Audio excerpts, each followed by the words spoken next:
Vamos iniciar a leitura do livro Formar Professores como Profissionais Reflexivos, Donald Schoen. Este livro está sendo gravado por Mônica Barroso Fernandes, que cede os direitos de sua voz, e ele é para uso exclusivo da pessoa com deficiência visual, não podendo ser comercializado de acordo com a Lei nº 9.610, de 19 de fevereiro de 1998. Cópia do texto em português obtido em www.profmarcosribeiro.com.br. Como sabem, estamos agora no meio de um dos processos cíclicos de reforma educativa. Mais uma vez tomamos consciência das inadequações da educação na América. Como é hábito, atribuímos a culpa às escolas e aos professores, o que equivale a culpar as vítimas. Alguns legisladores iniciaram um processo tendente a instituir um controle regulador das escolas, procurando legislar sobre o que deve ser ensinado, quando e por quem, contemplando ainda os modos de testar o que foi aprendido e se os professores são competentes para ensinar. Nesse processo, estamos a repetir um modelo já conhecido de política da reforma, ou seja, uma regulação do centro para a periferia, em que uma orientação política emanada de um governo central para uma periferia de instituições locais é reforçada através de um sistema de prêmios e punições. Tais intervenções induzem as instituições periféricas a tornear os regulamentos, a arranjar os relatórios de modo a sintonizá-los com a política central e a fazer uma interpretação literal das medidas em detrimento das intenções que lhes são subjacentes. Tal como as crianças aprendem a obter boas notas em vez de aprenderem os conteúdos que são ensinados. O resultado de tudo isso é uma espécie de jogo paralelo entre as escolas na periferia, que procuram continuar a fazer as mesmas atividades, e as autoridades centrais ou regionais que tentam controlar os comportamentos das escolas. Todas essas respostas das escolas são tentativas para conservar uma preciosa liberdade de decisão. Subjacente ao debate sobre as intervenções situam-se três questões principais. 1. Quais as competências que os professores deveriam ajudar as crianças a desenvolver? 2. Que tipos de conhecimento e de saber fazer permitem aos professores desempenhar o seu trabalho eficazmente? 3. Que tipos de formação serão mais viáveis para equipar os professores com as capacidades necessárias ao desempenho do seu trabalho? A vaga atual de reformas educativa oferece uma oportunidade única para reexaminar estas questões, pois o que está a acontecer na educação reflete o que está a acontecer em outras áreas.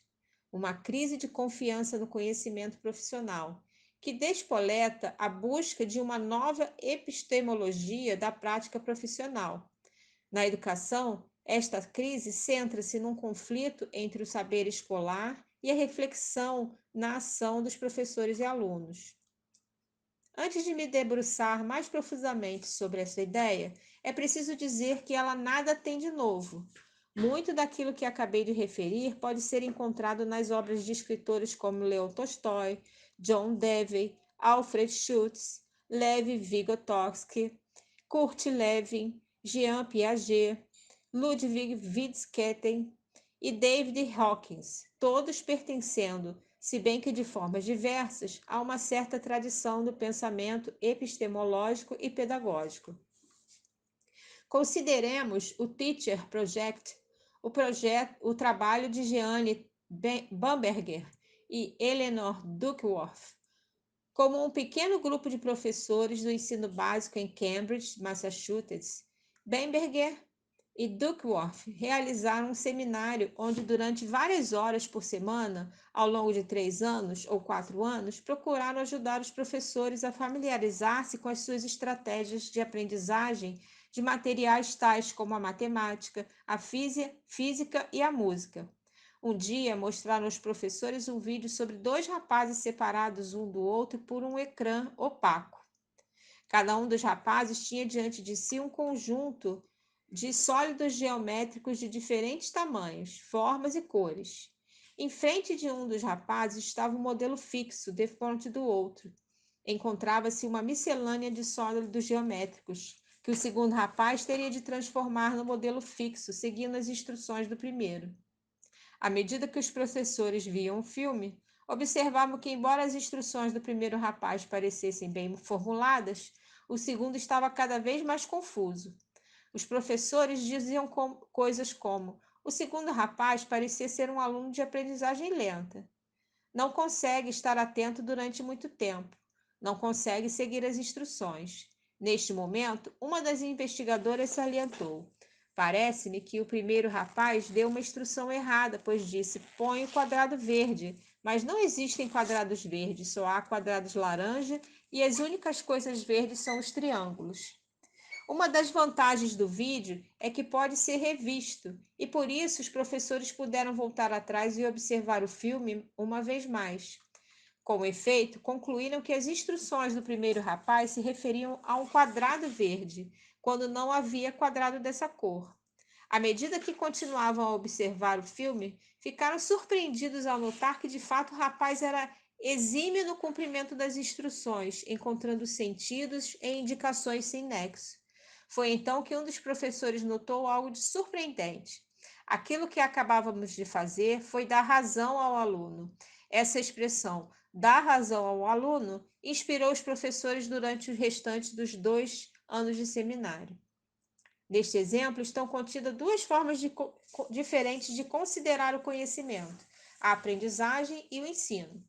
Existe, primeiro que tudo, a noção de saber escolar, isto é, um tipo de conhecimento que os professores são supostos possuir e transmitir aos alunos. É uma visão dos saberes como fatos e teorias aceites, como proposições estabelecidas na sequência de pesquisas.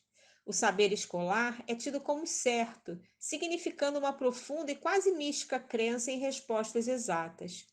É molecular, feito de peças isoladas que podem ser combinadas em sistemas cada vez mais elaborados, de modo a formar um conhecimento avançado. A progressão dos níveis mais elementares para os níveis mais avançados é vista como um movimento das unidades básicas para a sua combinação em estruturas complexas de conhecimento. Por outro lado, o saber escolar organiza-se em categorias. Como exemplo, consideremos o psicólogo russo Luria, que estudou o desenvolvimento cognitivo em camponeses no momento da coletivização da agricultura. Luria mostrava-se-lhes uma coleção de imagens de objetos e dizia: associem as coisas que têm a ver umas com as outras. Uma destas coleções continha uma serra, um martelo, um machado e um tronco. Quando Lúria dizia: associem as coisas que têm a ver umas com as outras, os camponeses que tinham frequentado as escolas coletivas respondiam: bem, a serra, o machado e o martelo podem associar-se porque são utensílios. No entanto, outros camponeses afirmavam: bom, pode-se usar a serra para cortar a madeira para as fogueiras. Pode-se usar o machado para cortar a madeira para as fogueiras. Por isso é possível associar o tronco, o machado e a serra. Então Lúria retorquiu-lhes: eu tenho um amigo que diz que todos os utensílios são associados. A resposta dos camponeses foi pronta. O seu amigo deve ter muita lenha para fazer fogueiras. Agrupar objetos de acordo com seus contextos situacionais é muito diferente do que agrupá-los numa só categoria. Neste sentido, o saber escolar é categorial. Finalmente, existe a ideia muito importante de que o conhecimento molecular, certo, factual e categorial é também privilegiado. Se um aluno tiver problemas na aquisição dos saberes escolares, trata-se de um problema seu. Inventamos então categorias, por exemplo, aprendizagem lenta, para explicar esta realidade, as quais, no fundo, só servem para nos livrarmos de informações que nos poderiam perturbar. A estratégia de ensino baseada no saber escolar é análoga à estratégia e concepção de conhecimento implícitas na vaga atual de reformas educativas. Uma mensagem é difundida do centro para a periferia através de uma lógica de comunicação e de controle. O conhecimento emanado do centro é imposto na periferia, não se admitindo a sua reelaboração. De fato, quando o governo procura reformar a educação, tenta educar as escolas, do mesmo modo que essas procuram educar as crianças.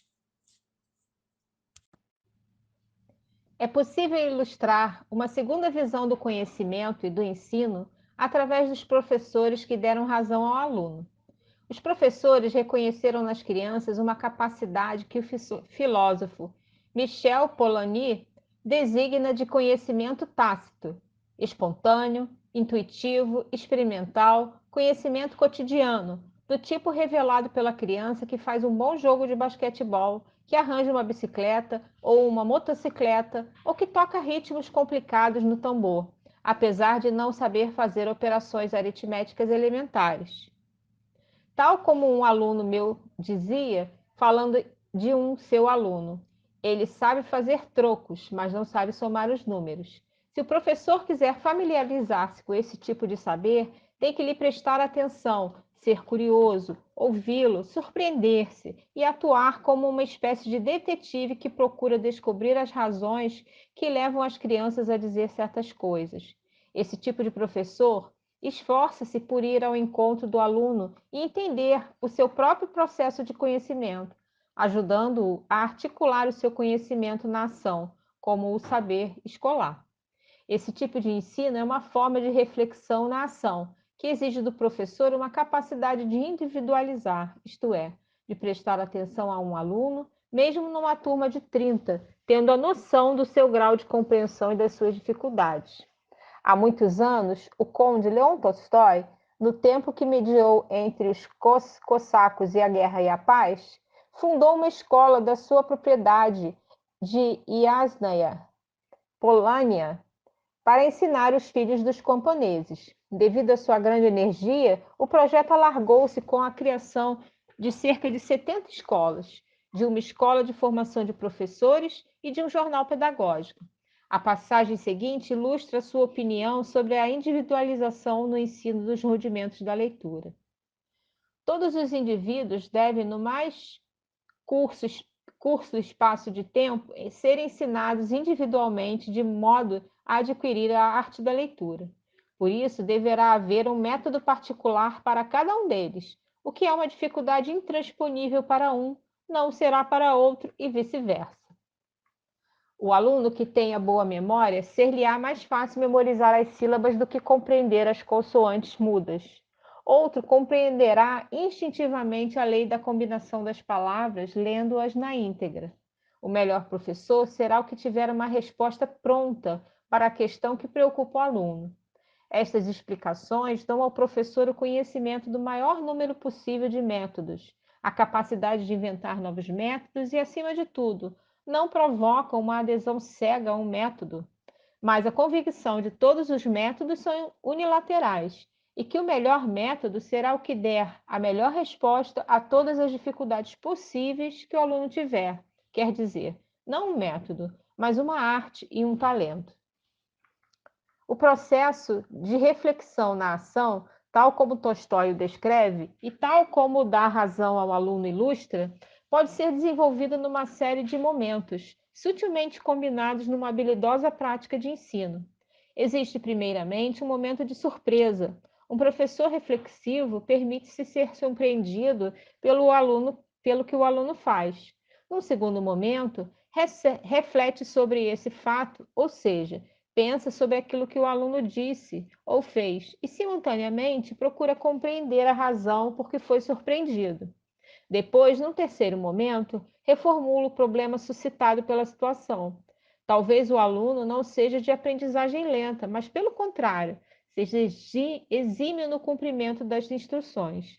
Num quarto momento, efetua uma experiência para testar a sua nova hipótese. Por exemplo, coloca uma nova questão ou estabelece uma nova tarefa para testar a hipótese que formulou sobre o modo de pensar do aluno. Este processo de reflexão na ação não exige palavras. Por outro lado, é possível olhar retrospectivamente e refletir sobre a reflexão na ação. Após a aula, o professor pode pensar no que aconteceu, no que observou, no significado que lhe deu e na eventual adoção de outros sentidos. Refletir sobre a reflexão na ação é uma ação, uma observação e uma descrição que exige o uso das palavras. Tipicamente, a reflexão na ação de um professor implica a questão importantíssima das representações múltiplas. Já mencionei o exemplo de Lúria em relação à lenha. Também existe o interessante trabalho realizado por Silver Scriber, que observou o modo como os leitores atendiam às encomendas numa fábrica de Nova York. Notou como eles dispunham as garrafas de leite nos caixotes, por exemplo, 3 garrafas de chocolate, 2 garrafas de nata, etc. Descobriu que os leiteiros experientes o faziam muito mais rapidamente do que as pessoas que tinham acabado a escola há pouco tempo, apesar deles terem mais habilitações acadêmicas.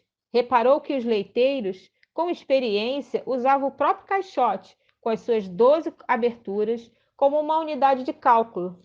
Por exemplo, olhando para o caixote e vendo só uma abertura, verificava que só continha 11 garrafas.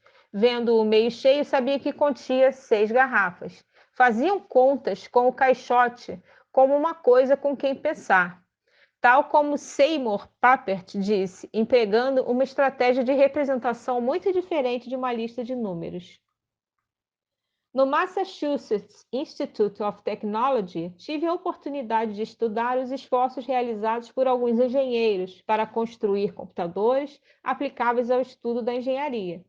Um trabalho muito interessante feito por John Slater é um programa informático chamado Grow Tiger, que permite desenhar estruturas tais como uma ponte ou um andaime. O utilizador tem de especificar as cargas a serem aplicadas sobre a estrutura, após o que um programa inserido no sistema analisará rapidamente como a estrutura se deforma com o peso, produzindo uma representação visual dessas deformações. Como todo este processo se desenrola rapidamente, o estudante pode fazer experiências, pode formular perguntas e pode observar como as deformações se alteram. Alguns estudantes que utilizam o programa afirmam que, apesar de terem estudado e de saberem a teoria das estruturas, não tinham tido até esse momento a noção de comportamento de uma estrutura, como se quisessem dizer: eu devia saber a teoria, estudei-a e posso até dizer as fórmulas, mas não tinha realmente compreendido como ela funcionava, até ter feito essas experiências uma após a outra e ter observado os resultados. De certo modo, o fato de se saber a teoria, no sentido de saber as proposições relevantes e as fórmulas, não é o mesmo que ter a noção do comportamento da estrutura, o que permite antecipar como ela se deformará com o peso. Reiniciando a leitura do livro Formar Professores como Profissionais Reflexivos. Numa escola do ensino básico que eu conheço, uma professora pediu que os alunos que medissem os troncos das árvores com um cordel e depois que pendurassem esses cordéis de vários comprimentos na parede. Mas houve uma aluna que se recusou a esticar o cordel. Em vez disso, pendurou-o em forma de laçada. Para ela, o comprimento de uma laçada não era o mesmo de um cordel estendido. É possível afirmar que a aluna não percebeu o que se pretendia. E, de fato, ela não entendeu a ideia do comprimento de uma linha enquanto quantidade que é constante, independentemente da forma que toma. Mas houve algo, no entanto, que ela entendeu: a qualidade especial da forma enlaçada. Se alguma vez tentar ensinar escrita musical ou ouviram uma criança a tentar aprendê-la, terão observado a dificuldade de tocar ou cantar uma melodia coerente a partir da pauta. A escrita musical mostra barras que dividem a melodia em unidades métricas constantes. Mas uma melodia atravessa essas unidades. Há pessoas que sabem cantar ou tocar de ouvido, mas não sabem ler as pautas. Pelo contrário, a maioria das pessoas que aprende a escrita musical não consegue de início usá-la de modo a produzir uma melodia coerente. Após terem aprendido a escrita, terão de aprender a construir uma coerência musical. Todos estes exemplos ilustram a diferença entre o que eu e Jeanne Bamberger designamos por representações figurativas e formais.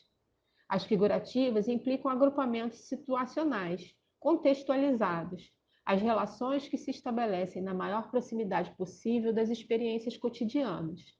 As formas implicam referências fixas, tais como linhas, escalas, mapas com coordenadas, medidas uniformes de distância. Numa palavra, o saber escolar. Através da reflexão na ação, um professor poderá entender a compreensão figurativa que um aluno traz para a escola, compreensão que está muitas vezes subjacente às suas confusões e mal-entendidos em relação ao saber escolar. Quando um professor auxilia uma criança a coordenar as representações figurativas e formais, não deve considerar a passagem do figurativo para o formal como um progresso. Pelo contrário, deve ajudar a criança a associar essas diferentes estratégias de representação. Uma outra dimensão da reflexão na ação consiste no que Israel Scheffer designou por emoções cognitivas. Tem a ver com confusão e incerteza. É impossível aprender sem ficar confuso.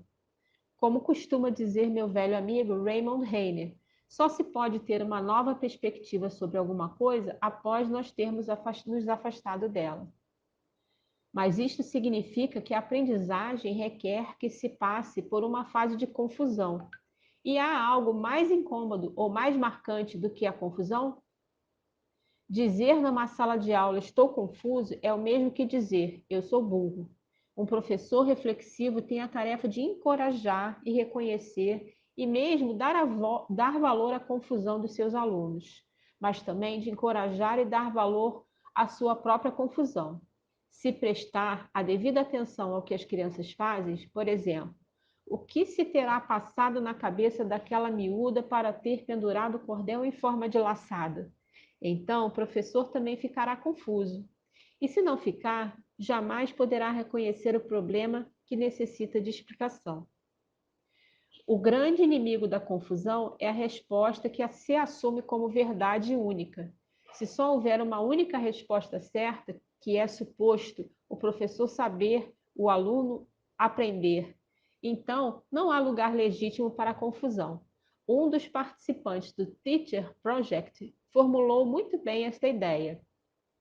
A palavra mágica é resposta. Respostas melhores do que as minhas, de certo. As respostas tinham sido dadas pelos autores dos livros, produtores de filme e programas, pessoal administrativo. Toda a gente tinha uma resposta correta para tudo, porque sabiam mais. Existe um sentido de segurança em pensar que existe uma resposta, algures, que existe sempre uma resposta a cada situação. Se um sistema trabalhou durante anos de acordo com um determinado conjunto de pressupostos, a responsabilidade das pessoas é aprender esse sistema e dominá-lo. O sistema é a resposta. Temos que nos moldar a encaixar-se nele. Este é o objetivo, em vez de ser o início para atingir um fim. Que estupidez! O que temos de fazer é desenvolver a nossa compreensão sobre o sistema, para que possamos explorar os meios de o melhorar. A procedência histórica não significa um modelo futuro, quer dizer algo a ter em conta no futuro, algo a reter na memória quando tentamos uma nova abordagem. Mas é arriscado tentar algo novo. É preciso possuir-se de autoconfiança, desenvolvida a partir de uma consciência interior e da autoestima. No Teacher Project, Eleanor Duckworth e Jeanne Bamberger aprenderam a medir o progresso através da frequência e do entusiasmo com que os professores davam voz à própria confusão, não com vergonha, mas com orgulho, exclamando, por exemplo, quando alguém ameaçava dar-lhes a resposta certa: ainda não estou pronto para ouvir. Até agora, falei-lhe de reflexão na ação, em termos da interação do professor com a compreensão do aluno em relação a uma determinada matéria. Agora, gostaria de refletir por um momento interação interpessoal com um aluno ou com um grupo de alunos. Imaginemos, por exemplo, que um professor pergunta: "Viste o eclipse ontem?" E um dos alunos responde: "O meu pai disse que não houve, porque o céu estava carregado de nuvens." Se o professor se sentir ansioso relativamente à sua autoridade, A resposta pode provocar-lhe uma atitude defensiva e o desejo de reassumir a autoridade. Admitamos, no entanto, que o professor assumia a resposta como um estímulo para pesquisar, para refletir na ação. Como poderia fazer? Se começar por tomar uma atitude defensiva, terá de entender esse seu impulso e transformá-lo em curiosidade. Tem de defender aquilo em que acredita, mas paradoxalmente também pode convidar o aluno a desafiá-lo, dizendo, por exemplo, se me demonstrares que estou errado, como fazem frequentemente os meus alunos e colegas, então posso aprender com o que me disseres e vou me sentir recompensado por saber que estou a aprender a partir de um erro. Ser capaz de o reconhecer é muito estimulante. Posso realmente aprender com os meus erros. Este posicionamento, algo paradoxal, é necessário se o professor quiser funcionar como um profissional reflexivo. Caso contrário, irá sentir-se assustado ao ver-se confrontado com um erro que cometeu e tentará controlar a situação para evitar que o erro venha a ser descoberto. À medida que os professores tentam criar condições para uma prática reflexiva, é muito possível que se venha a confrontar com a burocracia escolar. A experiência dos professores que seguiram até o fim o Teacher Project é muito elucidativa, ainda que algo deprimente. Um deles disse: "Vou deixar a minha escola. O que aprendi aqui é demasiadamente bom para ela." Um outro afirmou: "Vou tentar criar uma aula aberta, uma escola alternativa." Sentiam-se ambos frustrados pela resistência oferecida pela escola relativamente às iniciativas que davam razão aos alunos. A burocracia de uma escola está organizada à volta do modelo do saber escolar. Isto pode ser verificado se considerarmos, por exemplo, o plano de aula, ou seja, uma quantidade de informação que deve ser cumprida no tempo de duração de uma aula. Mais tarde, os alunos serão testados para determinar se a quantidade de informação foi transmitida de forma adequada. A escola divide o tempo em unidades didáticas e divide o espaço em salas de aulas separadas que representam níveis, tal como os horários letivos representam períodos de tempo nos quais se dá o cumprimento a planos de aula. Do mesmo modo, a progressão dos diferentes níveis representa uma passagem de moléculas mais simples do saber escolar para outras mais complexas. Os testes são feitos para medir esse progresso, e os professores também são medidos pelos resultados dos seus alunos e promovidos, pelo menos em parte, de acordo com esta prática. O sistema burocrático e regulador da escola é construído em torno do saber escolar. Uma iniciativa que ameaça esta visão do conhecimento também ameaça a escola. Quando o professor tenta ouvir os seus alunos e refletir na ação sobre o que aprende, entra inevitavelmente em conflito com a burocracia da escola. Nesta perspectiva, o desenvolvimento de uma prática reflexiva eficaz tem que integrar o contexto institucional. O professor tem de se tornar um navegador atento à burocracia. E os responsáveis escolares que queiram encorajar os professores a tornarem-se profissionais reflexivos devem tentar criar espaços de liberdade tranquila onde a reflexão na ação seja possível. Estes dois lados da questão, aprender a ouvir os alunos e aprender a fazer da escola um lugar no qual seja possível ouvir os alunos, devem ser olhados como inseparáveis. Existe uma experiência interessante, no sentido de estimular a investigação coletiva sobre a burocracia escolar. Norman Milberg, juntamente com uma equipe de professores, gestores, pais e alunos de várias escolas do ensino básico e secundário da Filadélfia, tem trabalhado sobre a questão do abandono escolar. A opinião inicial de Milberg era de que os grupos profissionais das escolas, isolados uns dos outros, se apoiam naquilo que pensam ser ensinado a um nível que não é o seu, e circunscrevem as suas tarefas ao âmbito da escola. Milberg encorajou a sua equipe a examinar os registros escolares, o que lhes abriu novas perspectivas. Os alunos que abandonavam a escola ou que estavam em risco de a abandonar ultrapassavam 60% do total dos alunos do ensino secundário. Não foi fácil fazer com que professores e os gestores falassem abertamente entre si acerca deste fenômeno chocante, pois os debates tendiam a transformar-se em acusações mútuas. Os professores dos diversos níveis de ensino, por exemplo, culpavam-se uns aos outros. Newberg organizou um programa de visitas entre as escolas dos vários níveis. Começou por levar as pessoas a pensar sistematicamente acerca dos abandonos, considerando que as suas causas eram da responsabilidade de todos. Encorajou ainda os membros da sua equipe a darem explicações explícitas sobre as razões que haviam conduzido os alunos para situações de risco. Quando as suas afirmações entravam em conflito, tentava canalizar a discussão para os pontos de discordância. Por exemplo, os responsáveis pela direção das escolas secundárias e os professores tinham atribuído os abandonos a um fenômeno de promoções sociais, nos níveis mais elementares. Descobriram que, de acordo com a política das escolas do nível mais elementar, os alunos entre o quarto e o oitavo ano só podiam permanecer uma vez nesse ano. Quando a equipe perguntou aos alunos do 11º e 12º anos quais as razões por que os alunos ficavam na escola, estes referiam-se a um desejo de não decepcionar os pais. Isto levou a equipe a conceber novas estratégias para envolver os pais nas atividades da escola. Agora, alguns professores individualmente estão tentando criar o que designam de elementos positivos na escola. Todo o processo tem envolvido uma reflexão coletiva sobre a prática do sistema escolar e tem tido grande impacto nos professores.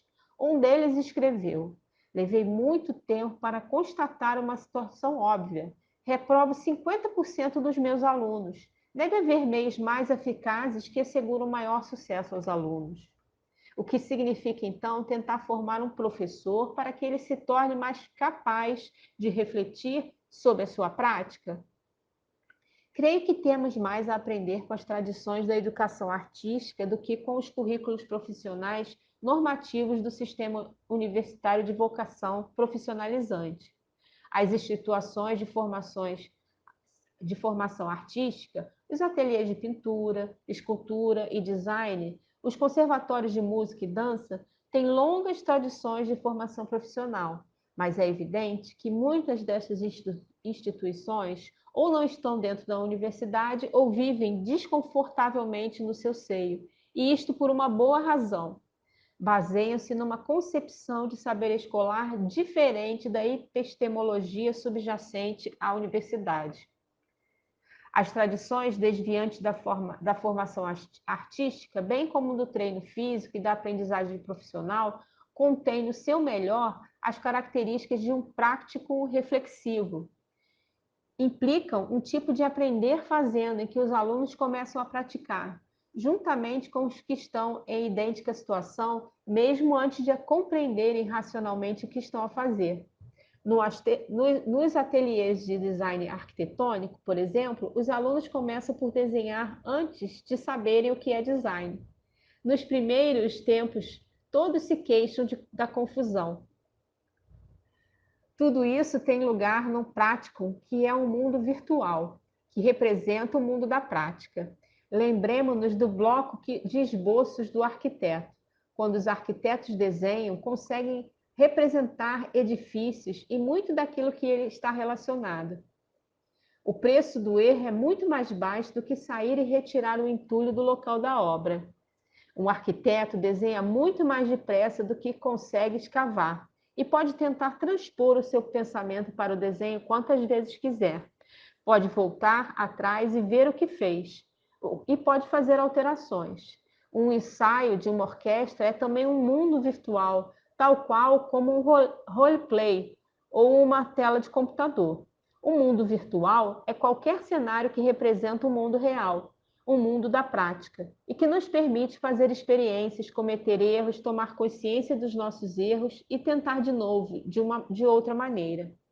Num prático reflexivo, os alunos praticam na presença de um tutor que os envolve num diálogo de palavras e desempenhos. Num ateliê de arquitetura, por exemplo, as mensagens que os alunos remetem para o seu monitor não são apenas palavras, mas também desenhos. À medida que o monitor olha para os desenhos de um aluno, pode ver, por exemplo, isto foi o que ela fez a partir do que eu disse. O desempenho do aluno transmite informação muito mais fiável do que as suas próprias palavras. Do mesmo modo, um tutor pode demonstrar através do seu desempenho e convidar os alunos a imitá-lo. Nos círculos educacionais americanos, a imitação tem tido uma reputação muito má. Não será claramente anti-americano e atentatório da autonomia do aluno convidá-lo a imitar? Suponhamos, contudo, que muito da aprendizagem de nossas competências depende da imitação. A nossa recusa da imitação seria vista como se remetêssemos para um segundo plano. Teríamos de imitar fingindo que não estávamos fazendo, e por isso a nossa imitação não seria reflexiva. De fato, a imitação é mais que uma mímica mecânica, é uma forma de atividade criativa. Se eu tiver que imitar a hábil ação de um de vocês, tenho de entender o que há nela de essencial. Mas os elementos essenciais da vossa ação não surgem identificados como tal. O trivial e o essencial estão misturados. É por isso que os discípulos têm tendência para imitar os maneirismos do seu mestre. Quando te imito, tento construir o que entendo como essencial nas tuas ações e testar a minha construção ao desempenhar eu próprio a ação. Isto te permite, igualmente, reagir ao mau desempenho e dizer, por exemplo, não é assim, veja, faça as extremidades mais afiadas e aqui deverá ser uma área mais suave. O diálogo das palavras e da ação, demonstração e imitação, permite gradualmente a alguns alunos e aos seus monitores chegar a uma convergência de significados, através das suas afirmações elípticas, acabando as frases uns dos outros, falando uma linguagem secreta que nenhum estranho pode entender. Os práticos reflexivos para os professores podem ocorrer de diferentes estágios na formação e da prática profissionais. O Teacher Project, atrás referido, é um exemplo de um prático reflexivo segundo os moldes da formação contínua. Eleanor Duckworth trouxe algumas características deste prático para a formação profissional. O curso para professores que ela orienta na Harvard Graduate School of Education tem como objetivo fazer com que os professores tomem consciência da sua própria aprendizagem. Como é que aprendem a compreender o sentido das fases da Lua, de bolas rolando por planos inclinados ou das coisas intrigantes que as crianças dizem e fazem nas salas de aula? A supervisão desse processo pode tornar-se num prático reflexivo. Galen Erickson trabalhou durante vários anos com professores de ciências em escolas do ciclo e do ensino secundário, ajudando a refletir sobre o que fazem com as crianças. Esse tipo de reflexão, a ser rigorosa, depende do desenvolvimento de dados diretamente observáveis.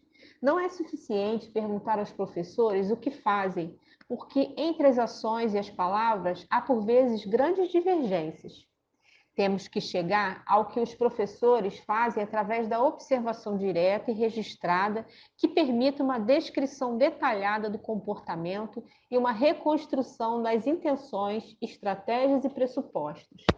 A confrontação com os dados diretamente observáveis produz muitas vezes um choque educacional, à medida que os professores vão descobrindo que atuam segundo teorias de ação diferentes daquelas que professam. No desenvolvimento de um prático reflexivo, é importante juntar 3 dimensões da reflexão sobre a prática. Primeiro, a compreensão das matérias pelo aluno. Como é que este rapaz compreende esses modelos? Como é que interpretou as instruções? Como é que a menina percebeu a distância através da laçada do cordel que pendurou no quadro? A segunda, a interação interpessoal entre o professor e o aluno. Como é que o professor compreende a resposta e responde outros indivíduos a partir do ponto de vista da sua ansiedade, controle, diplomacia, confrontação, conflito e autoridade? Terceira, a dimensão burocrática da prática. Como é que um professor vive e trabalha na escola e procura a liberdade essencial à prática reflexiva? Nos níveis elementares de ensino, um obstáculo inicial à reflexão na e sobre a prática é a epistemologia da escola e as distâncias que ocasiona entre o saber escolar e a compreensão espontânea dos alunos, entre o saber privilegiado da escola e o modo espontâneo como os professores encaram o ensino. Na formação de professores, as 2 grandes dificuldades para a introdução de um prático reflexivo são, por um lado, a epistemologia dominante na universidade e, por outro, o seu currículo profissional normativo. Primeiro, ensinam-se os princípios científicos relevantes. Depois, a aplicação desses princípios e, por último, tem-se um prático, cujo objetivo é aplicar à prática cotidiana os princípios da ciência aplicada. Mas, de fato, se o prático quiser ter alguma utilidade, envolverá sempre outros conhecimentos diferentes do saber escolar.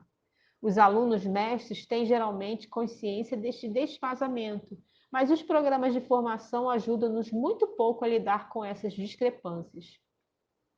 O que pode ser feito, creio, é incrementar os práticos reflexivos, já que começaram a emergir e estimular a sua criação na formação inicial, nos espaços de supervisão e na formação contínua. Quando os professores e gestores trabalham em conjunto, tentando produzir o tipo de experiência educacional que tem estado a descrever, a própria escola pode tornar-se num prático reflexivo para os professores. Deveríamos apoiar os indivíduos que já iniciaram este tipo de experiências, promovendo os contatos entre as pessoas e criando documentação sobre os melhores momentos de sua prática. O movimento crescente no sentido de uma prática reflexiva, cujas origens remontam o John Dewey, a Montessori, a Tolstói, a Froebel, a Pestalozzi e mesmo ao Emílio de Rousseau, encontra-se no centro de um conflito epistemológico. Nas universidades, a racionalidade técnica está a ressurgir. Simultaneamente, estamos mais conscientes das inadequações da racionalidade técnica, não só no ensino, mas em todas as profissões. Correm-se riscos muito altos nesses conflitos de epistemologias, pois o que está em causa é a capacidade para usarmos as facetas mais humanas e criativas de nós próprios. Uma primeira versão deste texto foi apresentada na 43ª Conferência Anual da ASD em Boston, Massachusetts, 1988. Fim da leitura do texto.